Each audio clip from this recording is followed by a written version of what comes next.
નમસ્કાર મિત્રો, જય શ્રી કૃષ્ણ. સ્વાગત છે તમારું ફરી એકવાર આપની ભક્તિ ચેનલ જે.કે. કાચરિયામાં.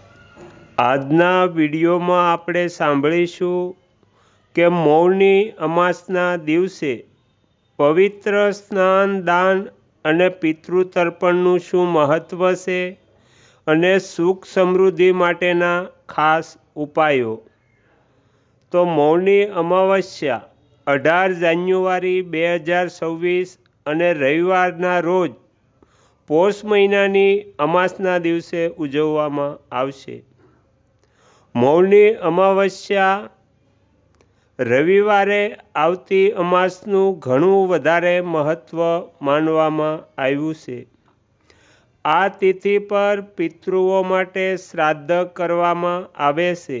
નદી સ્નાન, દાન પુણ્ય કરવાની સાથે જ શનિદેવ અને પીપળાની પૂજા કરવામાં આવે છે. આ દિવસે મૌન રહીને પૂજાપાઠ કરવાની પણ પરંપરા છે.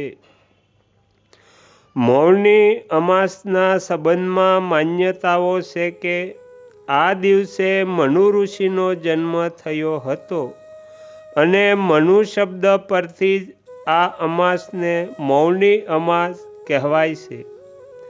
મનુ ઋષિ બ્રહ્માજીના માનસ પુત્ર કહેવાયા છે. આ દિવસે પોતાના પૂર્વજો માટે શ્રાદ્ધ તર્પણ કરવાથી અને દાન પુણ્ય કરવાથી તેમને તૃપ્તિ મળે છે. પિતૃદેવ પોતાના કુટુંબના લોકોને આશીર્વાદ આપે છે, જેના શુભ ફળથી ઘર પરિવારમાં સુખ સમૃદ્ધિ જળવાઈ રહે છે. મૌની અમાસના દિવસે ગંગા, યમુના, નર્મદા, શિપ્રા જેવી પવિત્ર નદીઓમાં સ્નાન કરવું જોઈએ. આ ઉપરાંત મથુરા, કાશી, ઉજ્જૈન, હરિદ્વાર આ બધા તીર્થક્ષેત્રોમાં દર્શન પૂજન કરી શકાય છે. જે લોકો આ દિવસે વ્રત રાખી શકતા નથી તેઓ નદી સ્નાન, દાન પુણ્ય અને પૂજાપાઠ કરી શકે છે.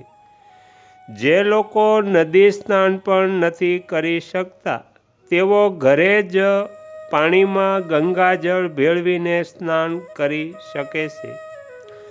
તીર્થોમાં સ્નાન કર્યા પછી દાન પુણ્ય અવશ્ય કરવું જોઈએ. આ દિવસે જૂતા, ચપ્પલ, કપડાં, ઊની વસ્ત્રો, ધાબળા, અનાજ, ભોજન, સોનું, ચાંદી જેવી વસ્તુઓનું દાન પણ કરી શકાય છે. પોષ મહિનાની અમાસ પર સૂર્યોદય પહેલાં પથારી છોડી દેવી જોઈએ. સ્નાન કર્યા પછી સૂર્યને જળ ચડાવવું. તેના માટે તાંબાના લોટામાં જળ ભરવું, કુમકુમ, લાલ ફૂલ, ચોખા અને પછી સૂર્યદેવને જળ ચડાવવું. જળ ચડાવતી વખતે આ મંત્રનો જાપ કરવો: ઓમ સૂર્યાય નમઃ. આ તિથિ પર આખા ઘરમાં સાફ સફાઈ કરવી. તે પછી ગંગાજળ અથવા ગૌમૂત્રનો છંટકાવ કરવો. ઘરના મુખ્ય દરવાજા પર રંગોળી પણ બનાવી શકાય છે. સવારે પીપળાના ઝાડને જળ ચડાવવું અને પીપળાની 108 પરિક્રમા કરવી. પરિક્રમા કરતી વખતે આ મંત્રનો જાપ કરવો: ઓમ નમો ભગવતે વાસુદેવાય. આ મંત્રનો જાપ કરતાં કરતાં પરિક્રમા કરવી.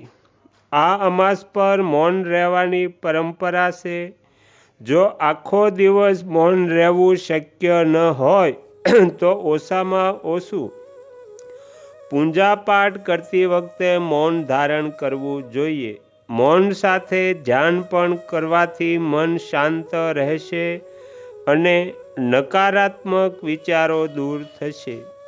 અમાસ તિથિ પર મહાલક્ષ્મી અને વિષ્ણુજીનો વિશેષ અભિષેક કરવો જોઈએ. અભિષેકમાં આ મંત્રનો જાપ કરવો.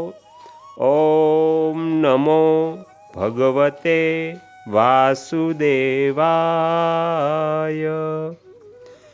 ઘરમાં સ્થાપિત બાળ ગોપાળને અભિષેક કરો અને માખણ મિશ્રી સાથે તુલસી ચડાવો. તુલસી ચડાવતી વખતે આ મંત્રનો જાપ કરવો. ઓમ કૃષ્ણાય નમઃ. કોઈ મંદિરમાં પૂજન સામગ્રી જેવી કે કુમકુમ, ગુલાબ, અબીર, ઘી, તેલ, રૂ, હાર, ફૂલ, મીઠાઈ, ધૂપબત્તી, ચંદન, જનોઈ, માતાજી માટે ચૂંદડી, આ વસ્તુઓનું પણ દાન કરી શકાય છે.